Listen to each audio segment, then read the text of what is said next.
안녕하십니까? 요양보호를 강의하는 정미영 강사입니다. 오늘 이 시간에는 요양보호사 자격시험 예상 모의고사 문제풀이를 진행하도록 하겠습니다. 자, 시작해 볼게요. 1번, 다음 노인장기요양보험 제도의 내용 설명 중 옳은 것은 1번, 2등급은 장기요양 인정점수 95점 이상이다. 2번, 노인장기요양보험 사업의 보험자는 전 국민이다. 3번, 등급 판정은 신청서를 제출한 날로부터 30일 이내에 완료한다. 4번, 장기요양 인정 점수가 75점이면 장기요양 3등급으로 받는다. 5번, 독거노인은 장기요양 인정 등급이 없어도 수급자가 된다. 네, 정답 확인해 보면요. 네, 3번인데요. 1번부터 보겠습니다. 자, 2등급은 장기요양 인정점수 95점 이상이다 라고 되어 있는데요. 제가 오른쪽에 그 요양 등급 표를 좀 가지고 왔습니다. 자, 여기서 말하는 95점 이상은요, 1등급에 해당됩니다. 네, 95점은 1등급에 해당되죠. 그래서 여기서는 2등급이 아니고요, 1등급입니다. 틀렸습니다. 1번. 자, 2번, 노인장기요양보험 사업의 보험자는 전 국민이다 되어 있는데요. 네, 보험자는요, 전 국민이 아니고요, 국민건강보험공단입니다.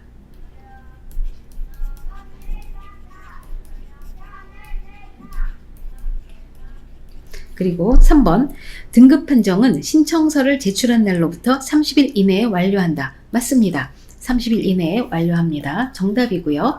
4번, 장기요양 인정점수가 75점이면 장기요양 3등급을 받는다 그랬는데요.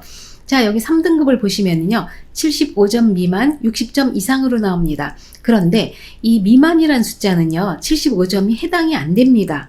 그래서 이 3등급은요, 60점 이상 74점까지 해당이 되는 거예요. 60점에서 74점까지. 그러면은 75점은 네, 2등급이 맞습니다. 그래서 3등급이 아니고요, 2등급이기 때문에 네, 틀렸고요. 5번, 독거노인은 장기요양 인정 등급이 없어도 수급자가 된다. 네, 이 독거노인이라고 다 수급자가 되는 것은 아닙니다. 네, 이것도 역시 네, 등급 받으셔야 됩니다. 다음 문제 볼게요. 경제적 능력이 없는 노인에게 의식주 및 의료를 적절하게 제공하지 않은 학대 유형은 1번 성적 학대, 2번 신체적 학대, 3번 정서적 학대, 4번 경제적 학대, 5번 방임. 네, 정답은요. 네, 방임이 되겠는데요. 자, 제가 오른쪽에 노인 학대 유형 가지고 와봤습니다. 네, 이거는 이 학대 문제는요, 꼭 한 문제가 나옵니다. 그래서 머릿속에 정리를 하셔서 가시는 게 좋습니다.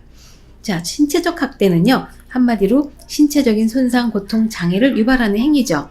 그래서 뭐 때린다든지 이런 게 해당이 되는데, 정서적 학대는요, 언어, 말로 또는 비언어적 행위로요, 정서적으로 고통을 주는 것입니다. 그리고 성적 학대는요, 노인의 의사에 반해서 강제적으로 행하는 모든 성적 행위가 해당이 됩니다.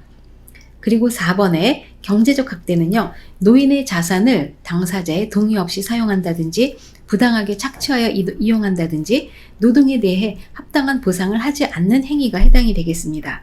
자, 이번에서 물어본 방임은요, 부양 의무자로서의 책임이나 의무를 의도적 혹은 비의도적으로 불이행하거나 포기해서 노인에게 의식주 및 의료를 적절하게 제공하지 않는 것을 말하죠. 자, 요즘엔 자기방임도 꽤 있습니다. 노인 스스로 최소한의 자기보호 관련 행위를 의도적이나 비의도적으로 관리하지 않아서 심신이 위험한 상황 또는 사망에 이르는 행위를 말합니다. 그리고 마지막으로 6위는요, 스스로 독립할 수 없는 노인을 격리하거나 방치하는 행위에 들어가죠. 자, 문제에서는요, 경제적 능력이 없는 노인에게 의식주 및 의료를 적절하게 제공하지 않은 학대는 네, 5번에 방임이 되겠습니다. 다음 문제 볼게요. 3번, 요양보호사의 윤리적 태도로 올바른 것은 1번, 대상자를 방문했을 때 부재 중일 경우 청소만 한다. 2번, 사고 발생 시 즉시 시설장 및 관리 책임자에게 보고한다. 3번, 방문 변경이 필요한 경우 당일에 통보한다.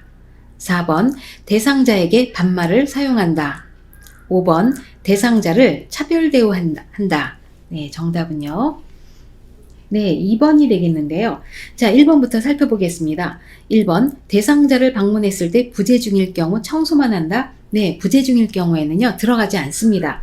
방에 들어가지 말고 다음 방문일을 적어서 메모를 남깁니다. 네, 메모를 남겨주는 게 좋습니다. 다음 2번, 사고 발생 시 즉시 시설장 및 관리 책임자에게 보고한다. 맞습니다. 이럴 때는요, 즉시 보고를 해줘야 됩니다. 3번에 방문 변경이 필요할 경우 당일에 통보한다. 당일에 하면 안 되죠. 네, 반드시 사전에 연락해서요. 네, 양해를 구해줘야 됩니다. 4번에 대상자에게 반말을 사용한다. 반말 쓰면 안 되죠. 5번 대상자를 차별 대우한다. 네, 차별 대우도 하지 않는 것이 필요합니다. 다음 문제 볼게요. 4번 다음은 폐렴에 대한 설명이다. 옳은 것은 1번 환절기 이후에 폐렴구균 예방접종을 한다. 2번 두통이나 근육통 증상은 없다. 3번 세균성 폐렴은 항바이러스 치료를 한다. 4번 세균, 바이러스, 곰팡이, 화학물질에 의해 폐 조직에 염증이 생긴 상태이다. 5번 오후에 고열이 있다가 늦은 밤에 식은땀과 함께 열이 내리는 증상이 반복된다. 네, 정답 확인해 보면요. 네, 4번인데요. 자, 먼저 폐렴이라는 것에 대해서 한번 살펴보겠습니다. 오른쪽에 보시면요. 폐렴은요, 세균이나 바이러스, 곰팡이, 화학물질에 의해서 폐 조직에 염증이 생겨서요. 폐로 산소를 흡수하는 능력이 감소하는 질환입니다. 그래서 증상을 살펴보면요.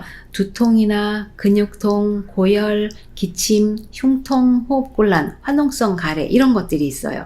그리고 치료는요. 만약에 세균성이라면 항생제를 씁니다. 그리고 바이러스형인 경우에는요. 증상에 따라서 치료하고요. 그리고 적절한 산소 공급을 하고요. 체위 변경을 합니다. 그리고 기침 및 심호흡으로 혈액의 산소 농도를 유지하는 것이 특징입니다. 자, 보겠습니다. 1번 환절기 이후에 폐렴구균 예방접종을 한다. 네, 환절기에 이렇게 폐렴구균 예방접종 하는 거 아닙니다. 폐렴구균은요 65세 이상에서 노인에서 반드시 예방접종 하라고 하는 내용 중에 하나이죠. 환절기에 맞는 거 아닙니다. 2번에 두통이나 근육통 증상은 없다. 네, 아까 말씀드렸죠. 두통이나 근육통 증상 있습니다. 3번 세균성 폐렴은 항바이러스 치료를 한다. 항바이러스 아니죠? 네, 항생제입니다. 4번 세균, 바이러스, 곰팡이, 화학물질에 의해 폐 조직에 염증이 생긴 상태이다. 맞죠? 네, 4번 답입니다. 5번 오후에 고열이 있다가 늦은 밤에 식은땀과 함께 열이 내리는 증상이 반복된다. 네, 이거는요 폐결핵의 증상을 지금 가지고 왔습니다. 그래서 폐렴하고는 연관이 없습니다. 다음 문제 보겠습니다. 배뇨 후 잔뇨감, 소변줄기의 끊어짐, 약한 소변줄기 등의 증상이 나타나는 질환은 1번 전립선 비대증, 2번 요실금, 3번 변실금, 4번 신장염, 5번 대상포진. 네, 정답 확인해 보면요. 네, 전립선 비대증인데요. 자, 전립선 비대증의 증상이 지금 문제에 나와 있습니다. 그래서 먼저 우리 전립선 비대증의 증상을 한번 같이 살펴볼게요. 첫 번째로는요. 요도가 좁아져서 소변 줄기가 가늘어집니다. 왜냐하면 전립선이 비대됐기 때문에 요도를 누르기 때문에 소변 줄기가 가늘어진 게 특징이고요. 두 번째는요. 소변을 보고 나서도 시원하지가 않습니다. 잔뇨감. 네, 왜냐하면 소변이 배출이 원활하지 않기 때문에 방광에 아직 소변이 많이 남아있기 때문에 잔뇨감이 많아집니다. 3번에 소변이 바로 나오지 않고 힘을 주어야 나온다. 네 번째는 배뇨 후 2시간 이내에 다시 소변이 마렵고 빈뇨죠. 그리고 소변이 마려울 때 참기가 힘듭니다. 긴박뇨가 있습니다. 그리고 5번째는요. 밤에 자다가 소변을 보려고 자주 깹니다. 야뇨 증상이 있습니다. 자, 그 문제에서 보면요. 배뇨 후에 잔뇨감, 그리고 소변줄기가 끊어진다, 약한 소변줄기의 증상, 이런 것들은 다 모두 전립선 비대증에 해당됩니다. 그래서 답은 전립선 비대증이 되겠습니다. 6번 피부계의 노화에 따른 특성으로 옳은 것은 1번 피하지방의 증가로 기온의 둔감해진다.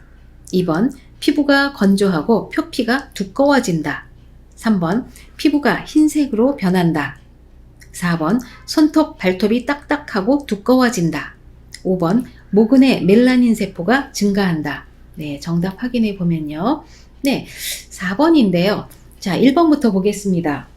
1번에 보시면 피하지방의 증가로 기온에 둔감해진다. 피하지방이 증가하지 않죠? 네, 감소합니다. 그래서 기온에 민감해지는 것이 특징입니다. 두 번째, 피부가 건조하고 표피가 두꺼워진다. 피부가 건조한 건 맞습니다. 그런데 표피가 두꺼워지는 게 아니고요. 얇아집니다. 3번, 피부가 흰색으로 변한다. 흰색이 아니고요. 회색으로 변합니다. 4번에 손톱, 발톱이 딱딱하고 두꺼워진다. 맞죠? 네, 이 젊을 때는요. 손톱, 발톱 깎을 때 소리가 크게 안 납니다. 그런데 나이 들어서 손톱, 발톱을 깎으면요. 딱딱 소리가 크게 나죠? 네, 손톱과 발톱이 딱딱하고 두꺼워져서 그렇습니다. 4번 답이고요. 5번에 모근의 멜라닌 세포가 증가한다. 네, 증가가 아니고요. 감소합니다. 이 멜라닌 세포는요. 우리 머리를 검게 만드는 그런 세포인데요. 감소하기 때문에 그래서 어때요? 나이가 들면서 백발이 되죠. 다음 문제 보겠습니다. 7번 뇌졸중 증상 중 운동 실조증에 대한 설명으로 옳은 것은 1번 술 취한 사람처럼 비틀거리고 한쪽으로 자꾸 쓰러지려 한다. 2번 물건을 잡으려고 할 때 정확하게 잡을 수 있다. 3번 대뇌에 뇌졸중이 발생하였을 때 나타난다. 4번 음식이나 물을 삼키기 힘들다. 5번 한 개의 물체가 두 개로 보인다. 네, 정답 확인해 보면요. 네, 1번인데요. 자, 뇌졸중 증상 중에서 운동실조증이라는 말 시험에 많이 등장을 합니다. 이 운동실조증은요, 어디에 문제가 있을 때 발생하냐면요, 소뇌에 문제가 있을 때 발생합니다. 자, 우리 뇌에서요, 소뇌는요, 머리 뒤쪽 아랫부분에 위치하는데요, 이 소뇌가 하는 일은요, 우리 몸의 평형 감각을 유지하는 일을 합니다. 그래서 운동실조증은요, 증세가 1번에 술 취한 사람처럼 비틀거리고 한쪽으로 자꾸 쓰러지려고 합니다. 그래서 1번이 답이 되겠습니다. 나머지는 보지 않겠습니다. 8번 대상자의 관상동맥이 좁아져 심장 근육에 충분한 산소 공급을 하지 못할 때 나타나는 통증은 1번 복통, 2번 두통, 3번 흉통, 4번 요통, 5번 치통. 네, 정답 확인해 보면요. 네, 정답은 지금 흉통으로 나온대요. 자, 제가 오른쪽에 관상동맥 그림을 좀 가지고 와봤습니다. 심장 그림을 가지고 왔어요. 네, 관상동맥이라는 것은 무엇이냐? 보면요. 관상동맥이라는 것은 심장을 둘러싼 동맥을 말합니다. 여기서 빨간색은 동맥을 말하고요. 파란색은 정맥을 말합니다.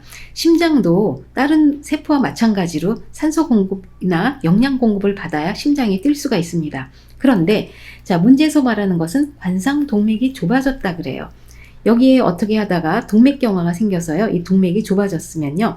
우리가 가만히 있을 땐 괜찮은데 예를 들면은 뛴다든지 계단을 많이 오른다든지 하면은요. 심장이 더 빨리 뛰어야 됩니다. 그러면 심장의 산소 요구량이 늘어나게 되죠. 그러다 보니까 충분한 산소 공급이 되지 않으면요. 좁아져서 그럴 때는 가슴이 아픈 흉통을 느끼게 됩니다. 그래서 관상동맥이라는 것이 어디에 있는 것인지 그냥 좀 기억하시면 되겠습니다. 다음 문제 보겠습니다. 9번 노인의 운동에 대한 설명 중 옳은 것은 1번 현재 질환이나 투약 상황과 상관없이 무조건 운동하는 것이 좋다. 2번 땀복을 입고 운동한다. 3번 개인의 능력에 맞는 운동 프로그램을 실시한다. 4번 준비 운동 없이 바로 본 운동으로 넘어간다. 5번 휴식 시간 없이 끝까지 운동한다. 네, 정답은요. 3번이 되겠는데요. 자, 노인의 운동도 한 문제가 거의 꼭 나옵니다. 운동 또는 수면 이런 부분에서 거의 한 문제씩 나오는데요. 자, 1번부터 살펴보면요. 현재 질환이나 투약 상황과 상관없이 무조건 운동하는 것이 좋다? 이러면 정말 위험하죠? 네, 무조건 운동하면 안 됩니다. 현재 질환, 어떤 질환이 있는지, 그리고 투약 상황이 어떤지를 확인하고 거기에 맞는 운동을 선택해야 됩니다. 자, 이번에 땀복을 입고 운동한다. 땀복 입으면 안 되죠. 네. 땀복은 나이 드신 분들은 헐렁하고 그 통풍이 잘 되는 옷을 입는 것이 좋습니다. 자, 3번에 개인의 능력에 맞는 운동 프로그램을 실시한다. 네, 아주 좋죠? 네, 3번 답입니다. 4번, 준비 운동 없이 바로 본 운동으로 넘어간다? 안 되죠. 준비 운동은요, 적어도 10분 이상 해주셔야 됩니다. 10분 이상 하고요. 자, 운동을 시작할 때는 어떤 강도로 시작해요? 그렇죠. 네, 저강도로 시작해서요. 네, 고강도로 갔다가 그 다음에 저강도로 마무리하는 것이 좋습니다. 5번, 휴식 시간 없이 끝까지 운동한다? 안 되죠. 휴식 시간은요, 언제 해요? 중간중간에. 운동 중간중간에 휴식을 해주셔야 됩니다. 네, 그래서 운동에 대한 내용 일반적이고요. 그다지 어렵지 않습니다. 그래서 선생님들 요거 잘 기억을 해 주십시오. 10번, 노화에 따른 소화기계 특성으로 옳은 것은 1번, 소화효소 생산이 감소하여 지방의 흡수력이 감소한다. 2번, 후각 기능은 변함이 없고 미각은 둔화된다. 3번, 소화기계는 입에서 시작하여 위까지를 말한다. 4번, 타액과 위액 분비가 상승하여 소화가 잘 된다. 5번, 맛을 느끼는 세포수가 증가한다. 네, 정답 확인해 보면요. 네, 1번인데요. 자, 소화기계의 특성을 살펴볼게요. 1번에 소화효소 생산이 감소해서, 맞습니다. 생산이 감소해서요. 지방의 흡수력이 감소한다. 네, 맞는 얘기입니다. 1번 답입니다. 2번에 후각 기능은 변함이 없고 미각은 둔화된다. 그렇지 않습니다. 후각 기능도 감소합니다. 떨어지게 되고요. 미각도 둔화하게 되죠. 자, 미각 중에서도 어떤 맛을 더 잘 느끼나요? 네, 신맛과 쓴맛은 더 잘 느끼죠. 네, 더 잘 느낍니다. 그런데 또 덜 느끼는 맛 두 가지는 뭐죠? 그렇죠. 단맛과 짠맛은요, 덜 느끼게 되죠. 그래서 우리 노인들의 음식은요, 점점 달아지고 점점 짜지고 그런 경향이 있습니다. 3번, 소화기계는 입에서 시작하여 위까지를 말한다 그랬는데요. 입에서 시작하는 건 맞습니다. 하지만은 네, 끝나는 곳은 어디예요? 찌꺼기가 배출되는, 신체 밖으로 배출되는 항문으로 끝납니다. 항문으로 끝나는 것이 전체를 소화기계라고 합니다. 4번, 타액과 위액 분비가 상승하여 소화가 잘 된다? 네, 타액과 위액 분비는 감소하죠. 왜 노인분들 입이 마르다 이런 얘기 많이 하시잖아요. 그래서 소화가 잘 되는 것이 아니고 소화 능력도 떨어집니다. 5번에 맛을 느끼는 세포수가 증가한다. 자, 맛을 느끼는 세포를요, 미뢰라고 합니다. 이 미뢰의 세포수는요, 증가가 아니고요, 감소하게 됩니다. 그래서 여기서 맞는 것은 1번이 네, 맞습니다.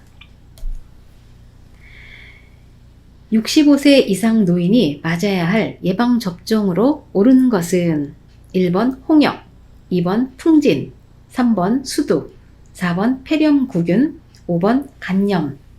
네, 정답 확인해 보면요. 폐렴구균인데요. 자, 예방접종에 관한 문제는 꼭 한 문제가 나옵니다. 그래서 제가 좀 여기 오른쪽에 정리한 것을 좀 가지고 와봤어요. 한번 같이 살펴볼게요. 자, 독감은요, 매년 한 번 맞습니다. 매년 맞는 거예요. 특징이 매년 맞는 거고요. 주로 언제 맞아요? 9월에서 10월경 예방접종 하죠. 자, 두 번째 많이 시험에 나오는 내용이 이 부분인데요. 파상풍 디프테리아 100일에예요. 자, 파상풍 디프테리아 100일에는요, 한 번은 이 세 가지를 다 맞습니다. 그리고 나서 매 10년마다 파상풍과 디프테리아만 재접종을 하게 됩니다. 그래서 요게 시험에 많이 나오는 내용이고요. 자, 폐렴구균은요, 65세 이상에서 필요하고요. 대상포진은 60세 이상에서 성인은 한 번 접종합니다. 자, 그럼 문제에서는 65세 이상 노인이 맞아야 할 예방접종을 물어봤기 때문에 네, 여기서는 4번의 폐렴구균이 답이 되겠습니다.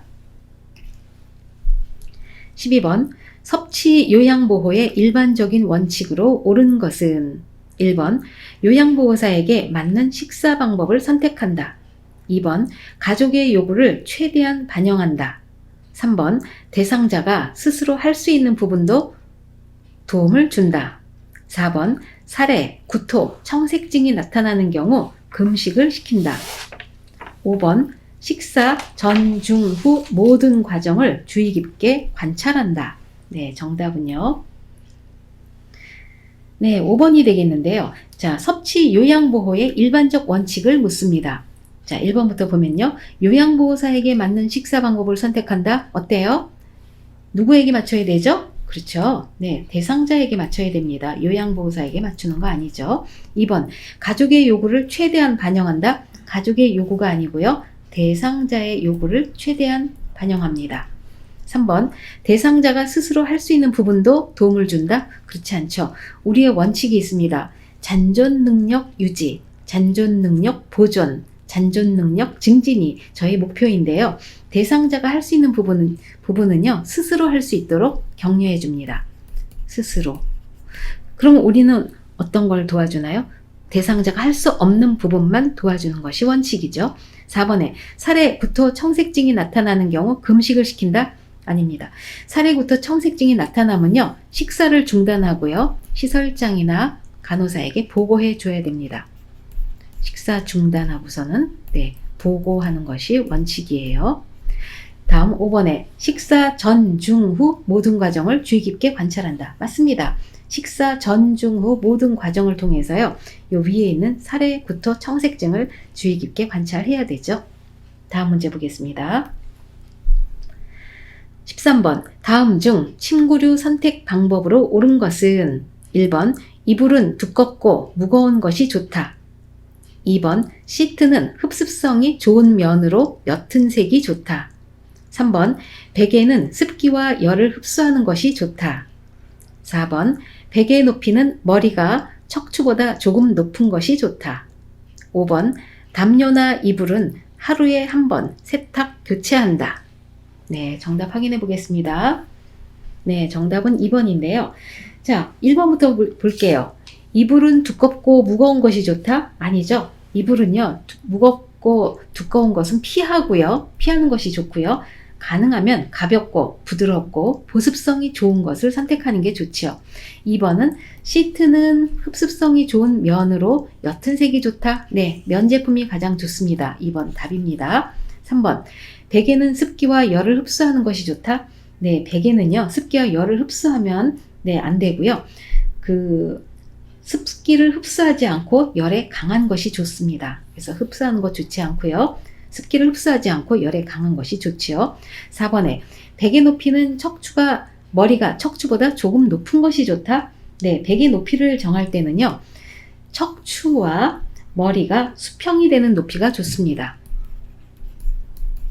척추와 머리가 수평.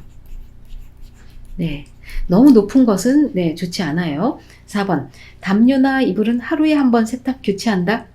이불을 어떻게 매일매일 세탁 교체합니까? 네, 적어도 하루 한 번이 아니고요.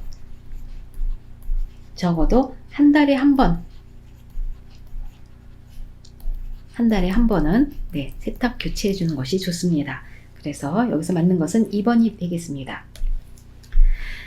14번 호흡기 감염의 증상으로 옳은 것은 1번 인후통, 기침, 호흡곤란, 2번 배뇨통, 소변색 변화, 3번 복통, 4번 치통, 5번 배뇨장애. 네, 정답은요. 1번이 되겠는데요. 자, 호흡기 감염하면은 우리 감기 또는 독감 다 이런 것들이 증상 비슷하게 보입니다. 그래서 1번이 맞는데요. 인후통, 목이 아프고요. 기침 나고요. 심각하면 호흡곤란까지 오죠. 자, 2번에 배뇨통, 소변색 변화, 이거는 어느 쪽이에요? 비뇨기계입니다. 비뇨기계 감염을 의미하고요. 자, 복통, 이거는 소화기계일 때도 있고요. 소화기계 감염일 때도 있고요. 또 비뇨기계 감염일 때도 콩팥이 안 좋아도 복통을 느낄 수 있고요. 그 다음에 치통은 치과 계통이죠. 배뇨장애, 이것도 비뇨기계 계통입니다. 그래서 맞는 것은 1번이 되겠습니다. 15번 변비의 원인으로 옳은 것은 1번 다량의 물 섭취, 2번 복부 근육의 힘 강화, 3번 활발한 장운동, 4번 수분과 섬유질이 적은 음식 섭취. 5번 규칙적인 운동. 네, 정답은요. 네, 3번이 되겠는데요.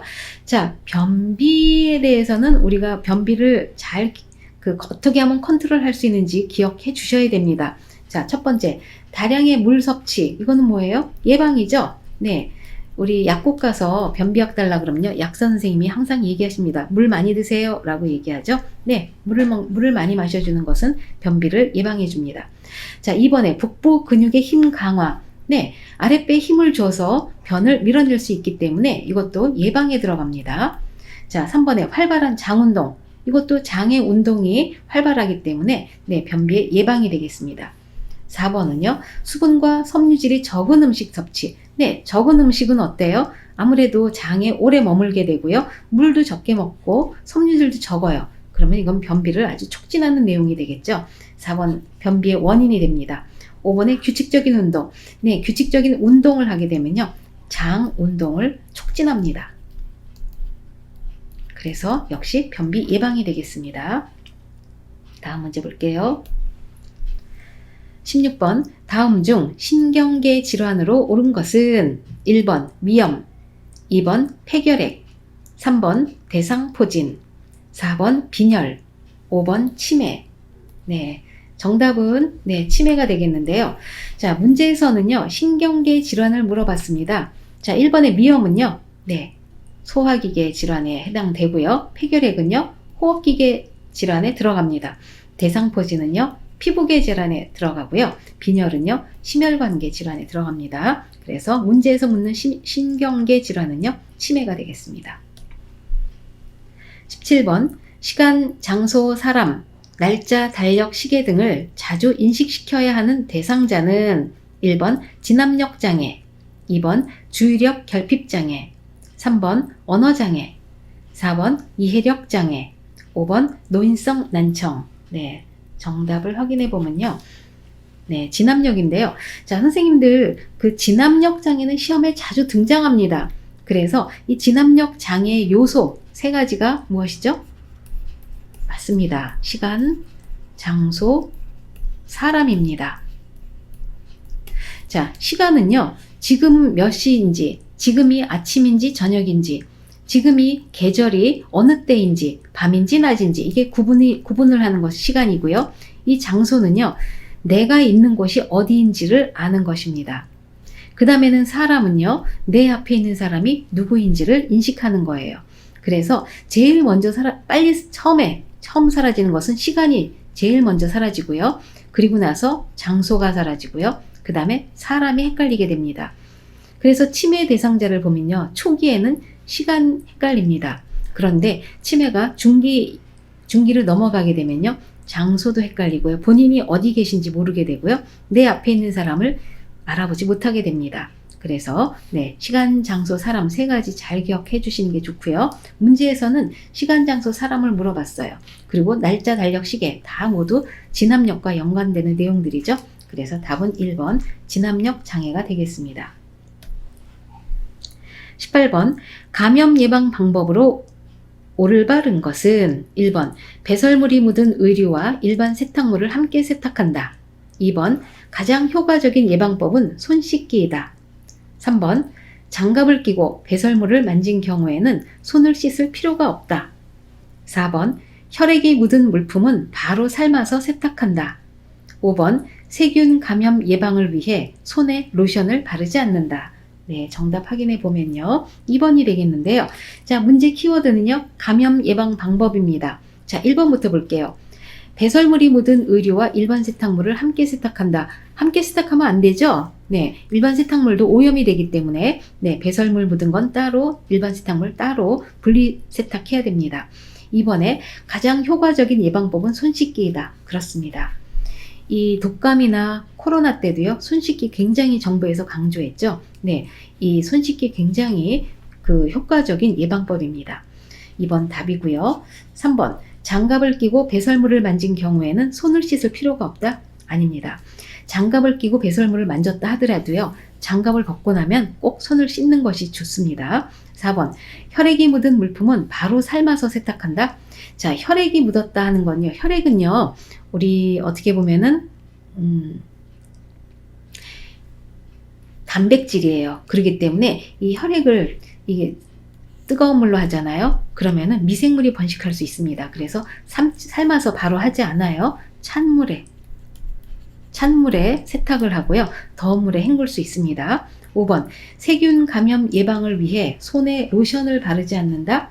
자, 우리 손에 로션을 바르지 않으면요. 손이 피부가 트거나 갈라지면요. 세균이 자라기 쉽기 때문에 네, 로션을 자주 발라줘서요. 보습을 해주고 피부를 보호해주는 것이 좋습니다. 그래서 여기서 맞는 것은 2번에 효과적인 방법은 손 씻기이다 되겠습니다. 요양보호 기록의 원칙으로 옳은 것은 1번 보호자의 동의를 구한 후 기록한다.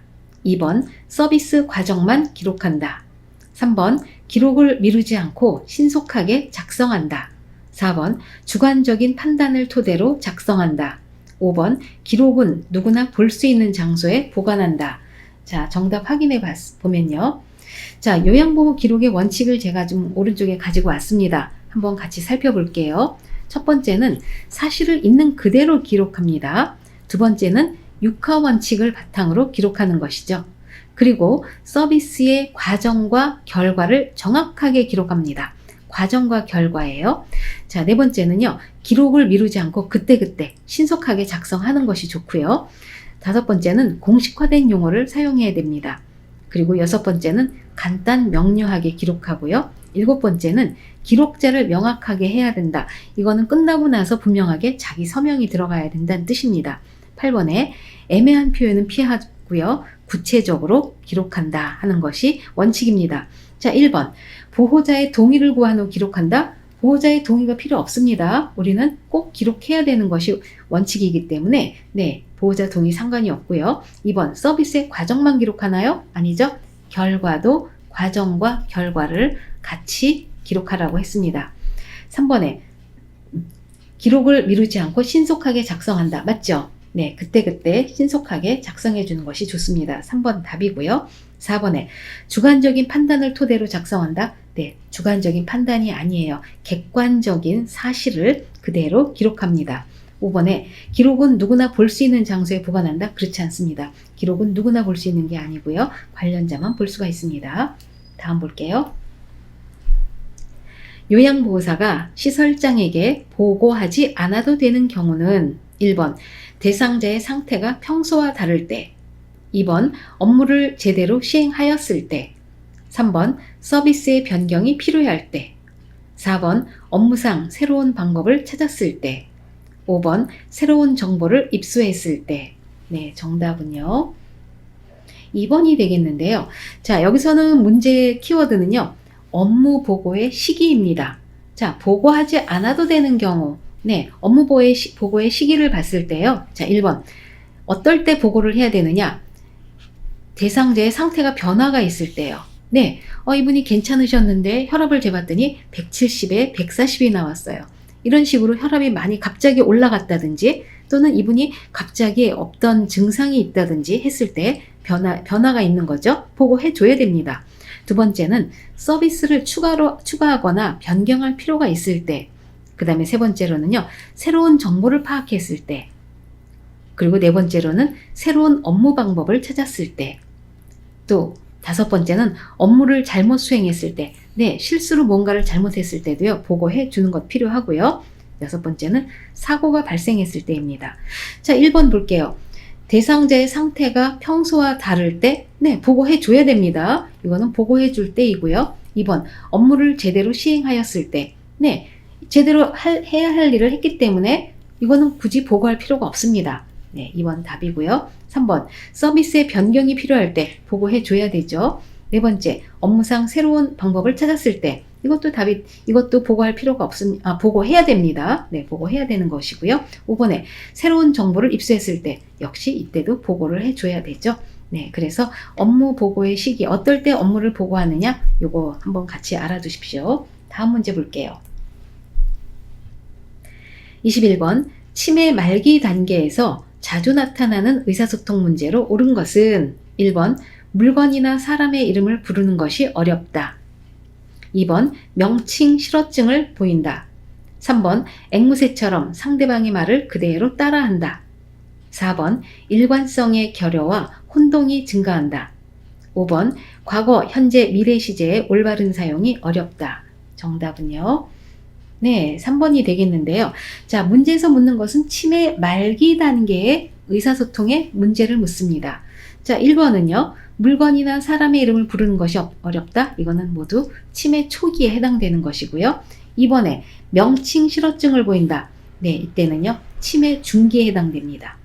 자, 3번에 앵무새처럼 상대방의 말을 그대로 따라한다. 네, 이때가 말기에 해당되는 것이죠. 네, 말기에는 그 앵무새처럼 상대방의 말을 따라하게 됩니다. 4번에 일관성의 결여와 혼동이 증가한다. 요거는요. 치매 중기에 해당되는 내용이고요. 5번에 과거, 현재, 미래 시제의 올바른 사용이 어렵다. 네, 이것은 치매 초기에 해당되는 내용입니다. 다음 문제 볼게요. 치매 중기 단계의 대상자와 의사소통 방법으로 옳은 것은 1번 대상자가 보지 않더라도 대화를 한다. 2번 분명한 답을 요구하는 질문을 한다. 3번 질문에 반응하지 않는 경우는 다시 반복적으로 질문하지 않는다. 다시 반복하여 질문하지 않는다. 4번 대화 주제를 갑자기 바꾸지 않는다. 5번 대상자의 행동을 개인적인 의미로 받아들인다. 네, 정답 확인해 보면요. 3번인데요. 자, 치매 중기입니다. 치매 중기. 1번에 대상자가 보지 않더라도 대화를 한다? 아닙니다. 시선을 맞춰야 됩니다. 시선을 맞추고 정면에서 대화를 시도하는 것이 좋지요. 2번에 분명한 답을 요구하는 질문을 한다. 이런 식으로 집요하게 질문하면요. 이게 반응이 더 없기 때문에 이런 방법 쓰지 않고요. 3번 질문에 반응하지 않는 경우는 다시 반복하여 질문하지 않는다. 반복해 줘야 됩니다. 같은 말로 반복해 주는 것이 좋습니다. 4번 대화 주제를 갑자기 바꾸지 않는다. 그렇죠? 네, 치매 중기에는 이분이 판단력이나 이해력이 떨어져 있기 때문에 주제를 갑자기 바꾸면 따라올 수가 없습니다. 그렇기 때문에 네, 주제를 갑자기 바꾸지 않습니다. 4번 답이고요. 5번 대상자의 행동을 개인적인 의미로 받아들인다. 이 얘기는 어떤 거냐면요. 이 옛날에는 며느리가 시부모님, 시어머님 많이 모셨는데 자, 젊어서도 시집살이 하다가 이제 며느리가 시어머니 치매를 모셨는데 이 치매 증상으로 인해서요. 의심 증상을 보일 때 네가 내 목걸이 가져갔지? 라고 얘기할 때 이 어떤 분은 이렇게 받아들인다는 거죠. 아유, 젊어서도 나를 그렇게 미워하더니 치매가 걸려서도 나를 계속 미워하니까 저렇게 의심을 하네. 하지만 결코 그렇지 않다라는 거예요.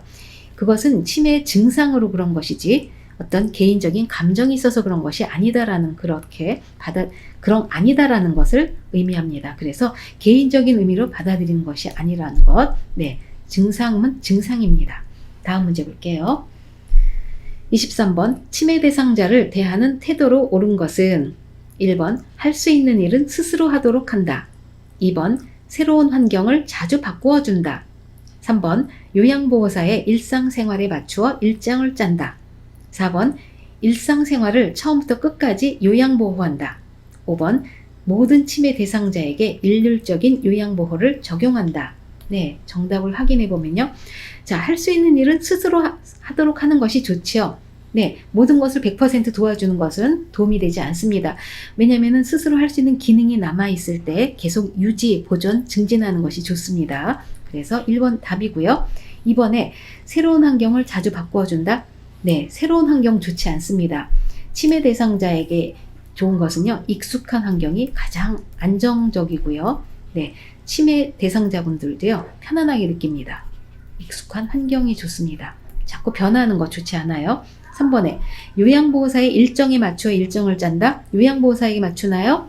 대상자의 컨디션과 여러 가지를 고려해서 대상자에게 맞추는 것이 좋습니다. 4번에 일상생활을 처음부터 끝까지 요양보호한다? 아니죠. 우리의 목표는 어떤 거예요? 잔존 능력은 유지, 보존, 증진하는 것이기 때문에 네, 모든 것을 다 도와주는 것이 아니고요. 스스로 할 수 있는 것은 스스로 하도록 권장을 합니다. 5번에 모든 치매 대상자에게 일률적인 요양보호를 적용한다? 자, 모든 치매 대상자가 증상이 똑같나요? 그렇지 않습니다. 사람이 모두 다르기 때문에 일률적인 요양보호를 적용하는 것은 옳지 않습니다. 개인 대상자에게 맞추는 요양보호를 하는 것이 맞죠. 24번 임종 대상자들의 심리적 변화에 대한 설명으로 옳은 것은 1번 주변인들에게 부담을 주는 것에 대한 걱정으로 불안해한다. 2번 죽음이라는 미지의 세계에 대해 두려움을 느끼지 않는다. 3번 자신의 도움을 받고자 하는 사람을 멀리한다. 4번 빨리 죽음을 맞이하고 싶어한다. 4번, 5번 정서적으로 고립되고 싶어한다. 네, 정답을 확인해 보면요. 네, 1번인데요. 자, 임종 대상자들의 심리적 변화가 키워드입니다. 1번, 주변인들에게 부담을 주는 것에 대한 걱정으로 불안해한다. 네, 되게 이 죽음에 대해서요, 불안과 두려움을 느끼게 됩니다.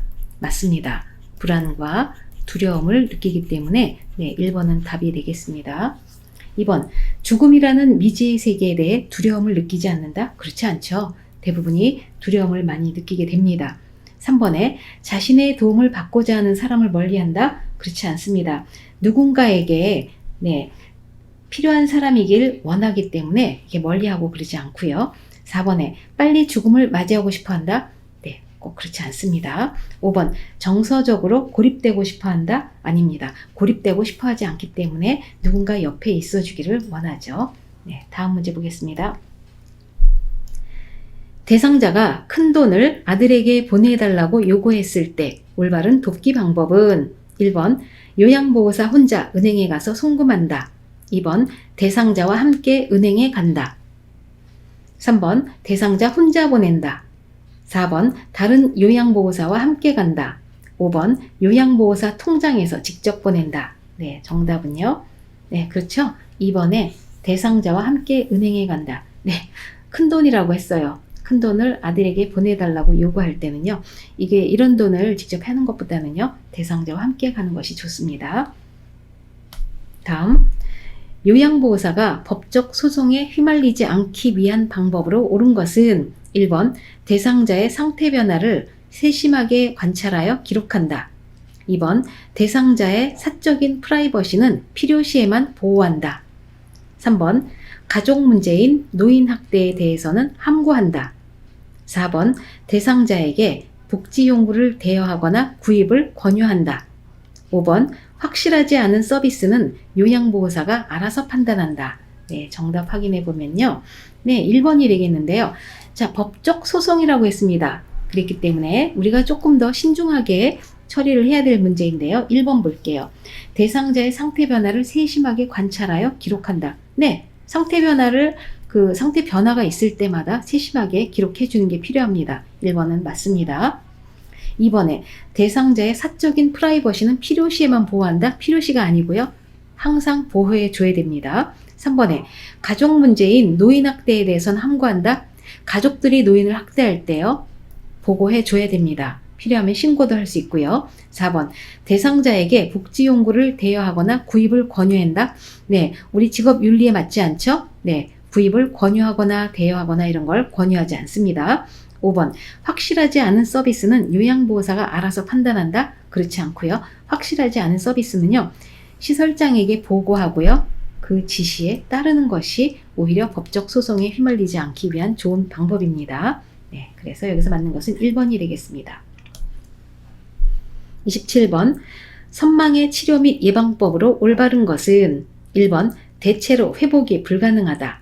2번, 수분 섭취를 억제한다. 3번, 밤이 되면 불을 끈다. 4번, 선망의 원인을 우선적으로 치료한다.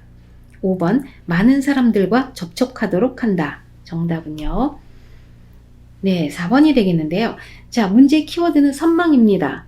자, 선망은요, 대체로 회복이 불가능한 것이 아니라 회복 금방 잘 됩니다. 이번에 수분 섭취를 억제하면 안 됩니다. 선망은요, 수분 섭취 충분히 해줘야 되고요. 자, 선망되신 분들은요, 밤에 불을 끄지 않아요. 불을 환하게 밝혀놓는 것이 굉장히 중요합니다.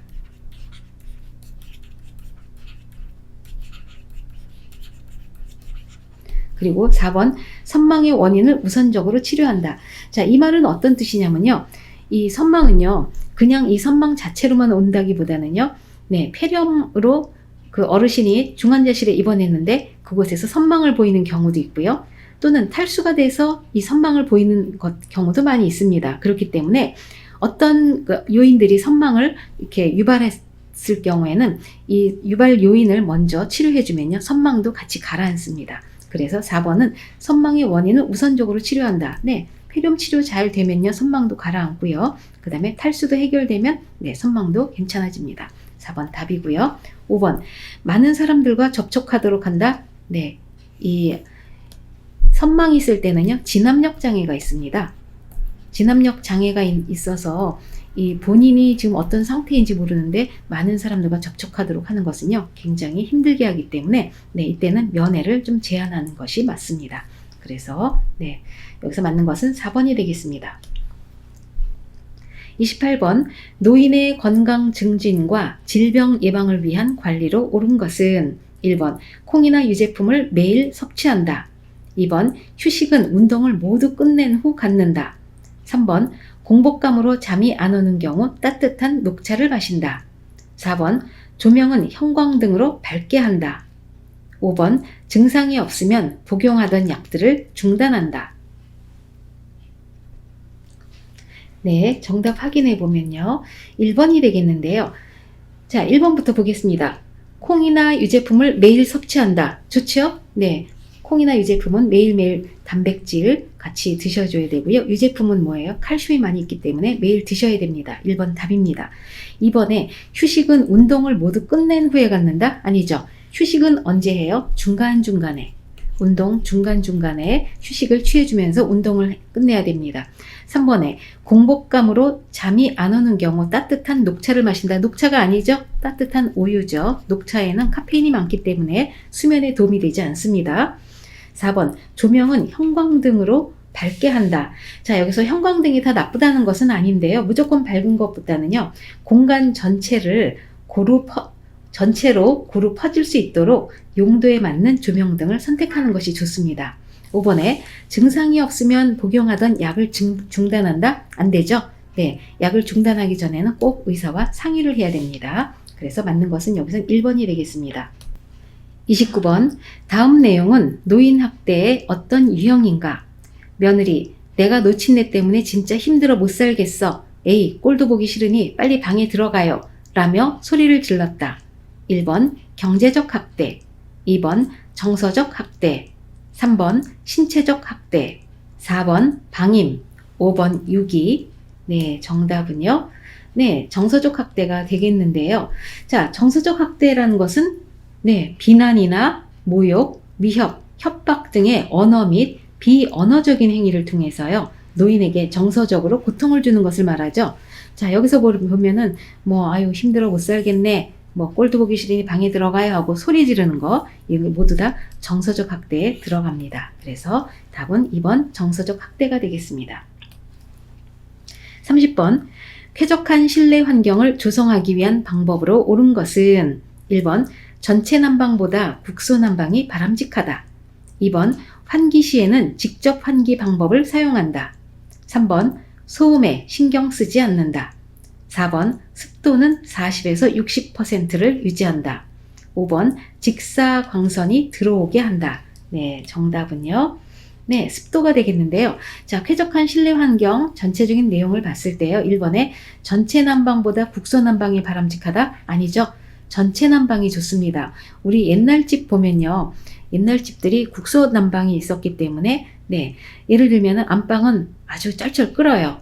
그러다가 거실로 나가면요, 좀 난로 한 개가 있어서, 연탄 난로 같은 게 한 개 있어서 조금 썰렁합니다. 그러다가 화장실이나 욕실로 가면 어때요? 아무것도 없기 때문에 시베리아가 되죠. 그래서 이 화장실이나 욕실에 갔을 때 노인분들이 혈관 수축으로 인해서 갑자기 쓰러지는 경우가 많았습니다. 그래서 국소 난방보다는요, 전체 난방이 좋습니다.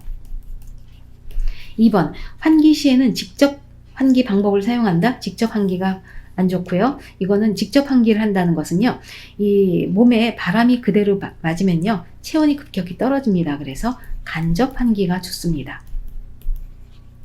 간접 환기. 자, 3번 소음에 신경 쓰지 않는다. 소음 신경 써줘야 됩니다. TV 소리가 너무 크다든지 그랬을 경우에 치매 대상자분들은요, 너무 소리가 크면요, 본인들이 포위되어 있다는 느낌을 받기 때문에 소음 조절해 줘야 됩니다. 4번에 습도는 40에서 60%를 유지한다. 적정 습도가 40에서 60%죠. 5번 직사광선이 들어오게 한다? 아니죠. 직사광선은 바로 들지 않고요. 커튼 등을 활용해서요, 빛을 조절해 주는 것이 좋습니다. 다음 보겠습니다. 31번 대상자의 의복 및 침상 청결 관리의 기본 원칙으로 옳은 것은 1번 얼룩이 심한 옷은 나중에 모아서 세탁한다. 2번 새로 구입한 옷은 한 번 입고 세탁한다. 3번 대상자의 생활 공간은 동의를 얻어 정리정돈한다. 4번 속옷은 2, 3일에 한 번 갈아입는다. 5번 의류를 버릴 때는 대상자 동의 없이 버린다. 네, 정답 확인해 보면요. 네, 3번이 맞는데요. 자, 1번에 얼룩이 심한 옷은 나중에 모아서 세탁한다? 아니죠. 얼룩이 심한 옷은요, 불리거나 부분 세탁을 병행해서 하는 것이 좋습니다. 나중에 모아서 하지 않아요. 2번, 새로 구입한 옷은 한 번 입고 세탁한다? 아니죠. 세탁한 후에 입습니다. 한 번 세탁해주고 그 다음에 입습니다. 3번에 생활 공간은 동의를 얻어 정리정돈한다. 그렇습니다. 왜냐하면은 많이 어질러져 있다 하더라도 대상자는 그 물건이 어디 있는지 압니다. 그렇기 때문에 생활 공간은 또 어떤 것들을 이제 이분이 쓰기 편리하게 옆에 뒀는데 딴 곳으로 치워버리면 나중에 또 찾는 경우가 생기니까요.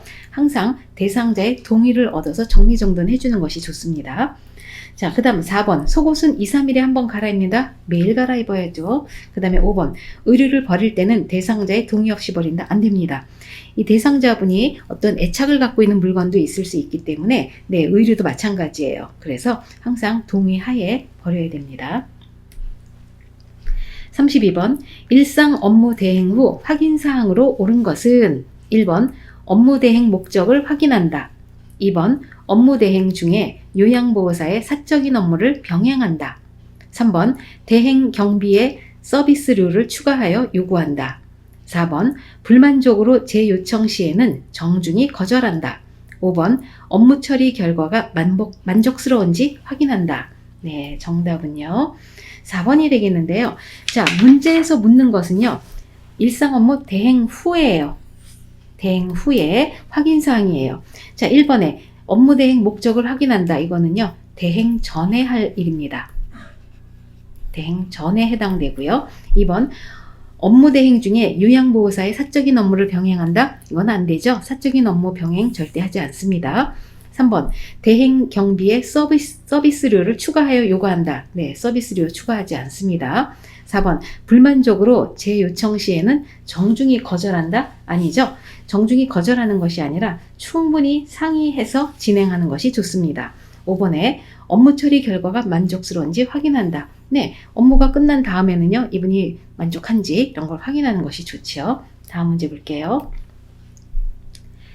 비언어적 의사소통 기법 중 바람직한 태도는 1번 눈맞춤, 2번 하품, 3번 팔짱 끼기, 4번 너무 긴 침묵, 5번 잦은 헛기침.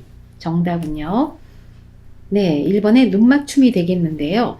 자, 비언어적이라는 것은 의사소통 기법은요, 말을 하지 않은 표정이라든지 제스처라든지 또는 몸짓이라든지 여러 가지 상황 다 이런 게 비언어적 의사소통 기법에 들어갑니다.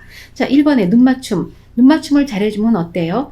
당신의 이야기를 경청하고 있다라는 표시가 됩니다. 그래서 눈맞춤을 적절히 해주면요, 상대방이 이야기하면서 굉장히 어떤 편안함을 느끼게 되죠.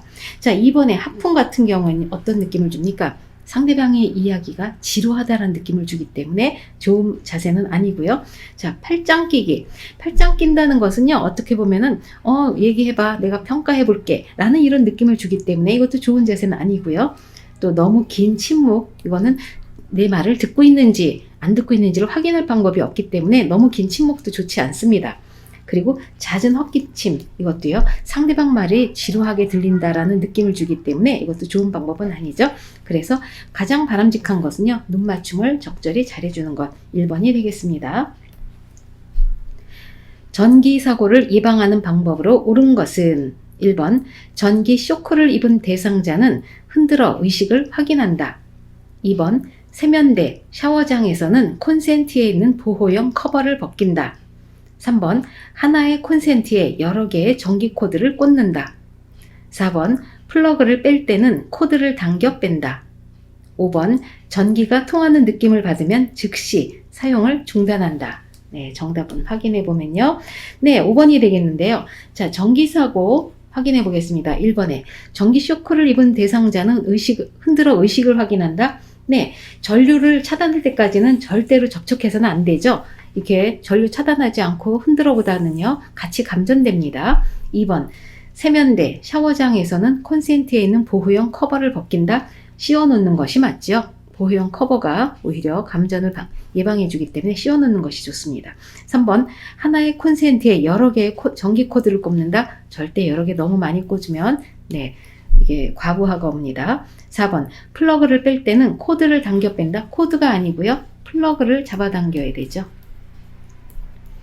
다음 5번, 전기가 통하는 느낌을 받으면 즉시 사용을 중단한다. 맞습니다.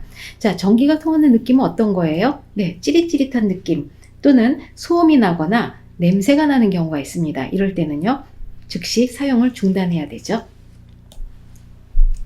35번, 다음 중 세탁하기의 기본 원칙으로 옳은 것은 1번, 오염의 정도와 상관없이 한꺼번에 모아 세탁한다.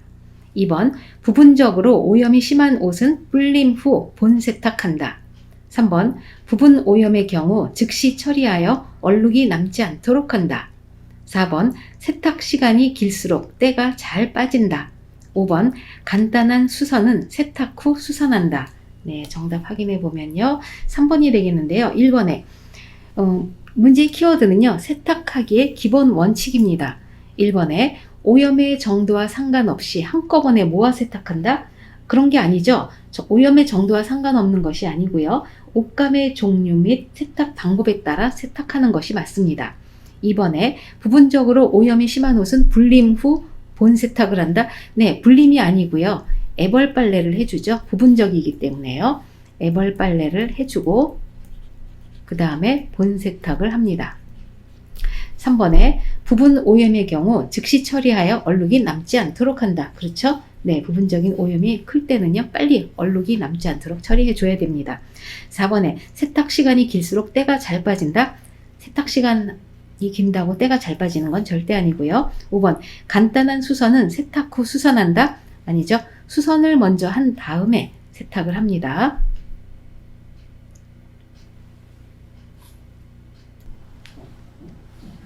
다음 문제 보겠습니다. 36번, 요양보호사가 자기 관리를 위해 스트레칭 시 주의사항으로 옳은 것은 1번, 같은 동작을 5에서 10회 반복한다.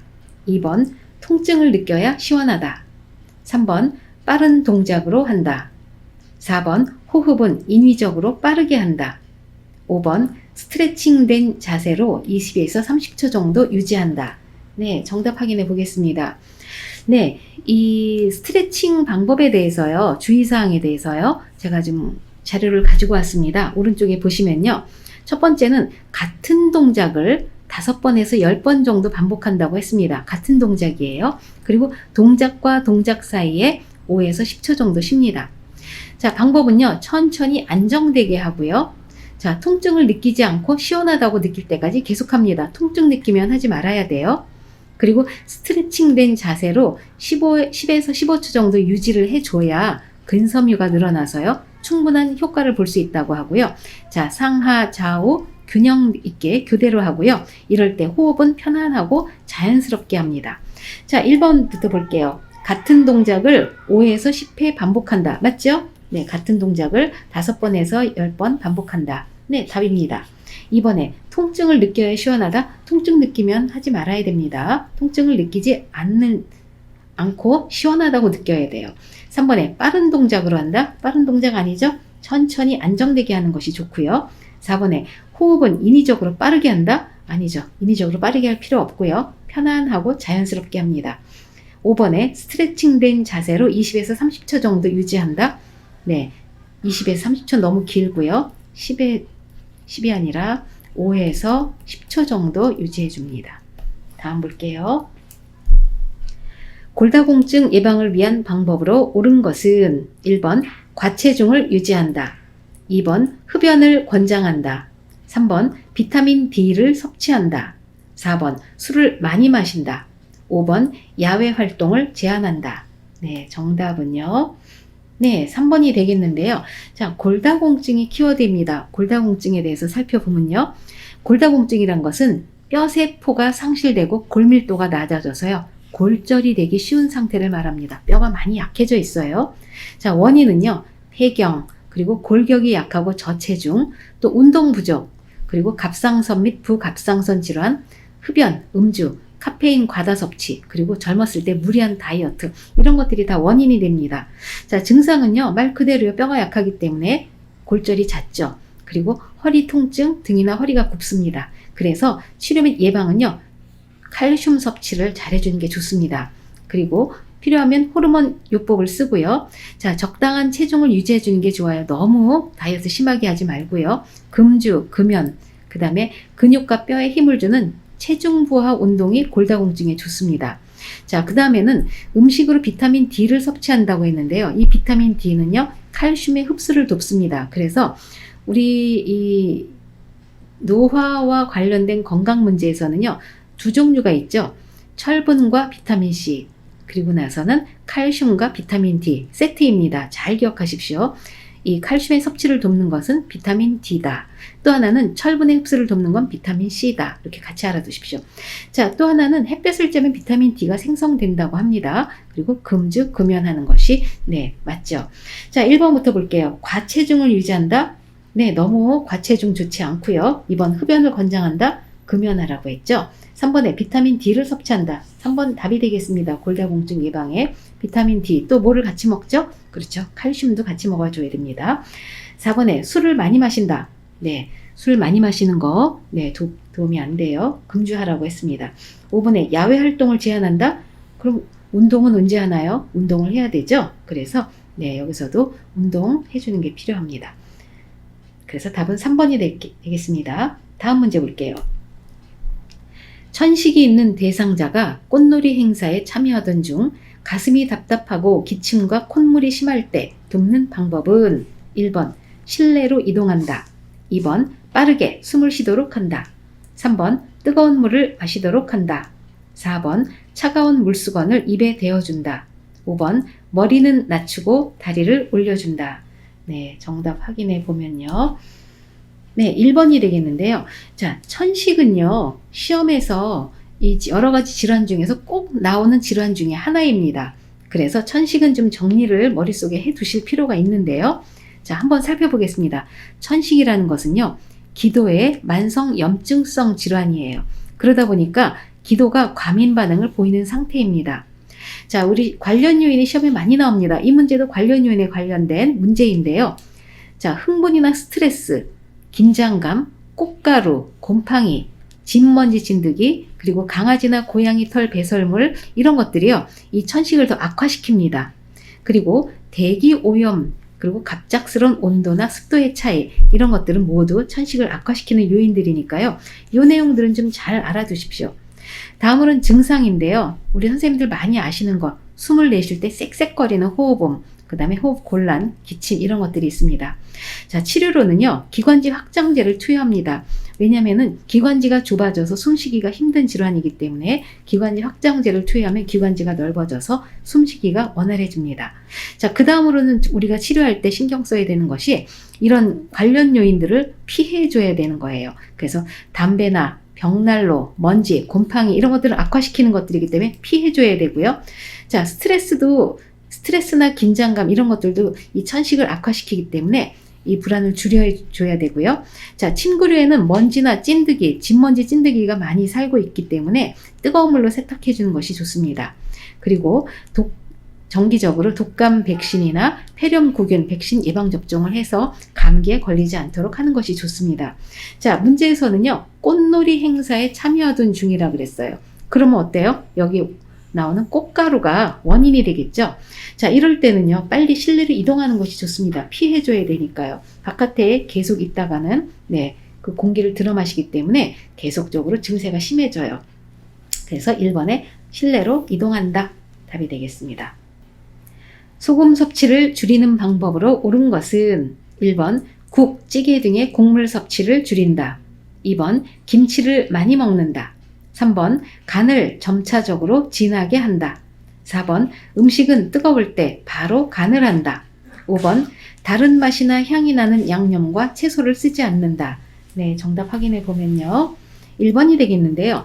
자, 짜게 먹지 않는 방법이에요.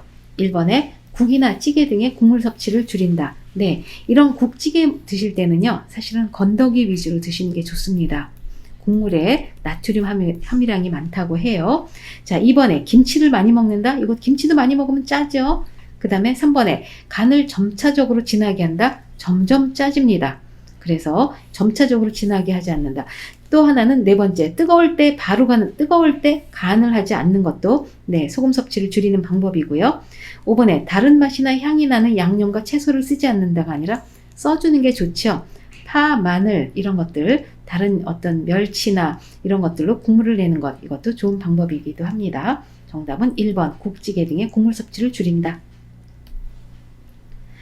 40번 오른쪽 편마비 대상자의 식사 자세로 바른 것은 1번 오른쪽이 밑으로 하여 약간 옆으로 누운 자세를 취한다. 2번 건강한 쪽을 위로 하여 약간 옆으로 누운 자세를 취한다. 3번 건강한 쪽을 베개나 쿠션으로 지지한다. 4번 왼편이 밑으로 하여 약간 옆으로 누운 자세를 취한다. 5번 왼편을 베개나 쿠션으로 지지한다. 네, 정답 확인해 보면요. 4번이 되는데요. 자, 오른쪽 편마비라고 했습니다. 오른쪽 편마비. 요거를 잘 기억하면서 볼게요. 1번. 오른쪽이 밑으로 하여 약간 옆으로 누운 자세를 취한다. 자, 오른쪽 편마비 대상자는 식사할 때는 어떻게 돼요? 마비된 쪽이 위로 가게, 즉 건강한 쪽이 아래로 가게 누워서 옆으로 누운 자세를 취하는 게 중요하죠.